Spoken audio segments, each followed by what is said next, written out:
நெறைய பேர் கேட்டிருந்தீங்க, கேட்டுக்கு பர்த் கண்ட்ரோல் பண்ணணுமான்னு. கண்டிப்பா பண்ணணுங்க. ஏன்னா, அவங்க லைஃப் ஸ்பேன்ல பார்த்தீங்கன்னா, 100லேருந்து 110 குட்டி போடுவாங்க. அவங்களுக்கு மெனபாஸ் டைமே கிடையாது. ஸோ, அவங்களுக்கு வந்து ஒரு வாட்டி போடலாம், 2 வாட்டி லிட்டர் பண்ணலாம். ஆனா, அது கன்டின்யூ ஆச்சுன்னா, அவங்களும் வீக் ஆயிருவாங்க. அவங்க உயிருக்கே ஆபத்தாயிரும். ஸோ, எப்பவுமே வந்து நீங்க வந்து பர்த் கண்ட்ரோல் பண்றது அவங்களுக்கு நல்லது.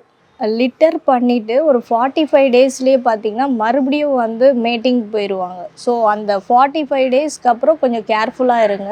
பால் குடிச்சிட்டு இருந்தாலும் பரவாயில்ல. நீங்க குட்டிய செப்பரேட் பண்ணிட்டு, நீங்க வந்து பர்த் கண்ட்ரோலுக்கு கூட்டிட்டு போலாம்.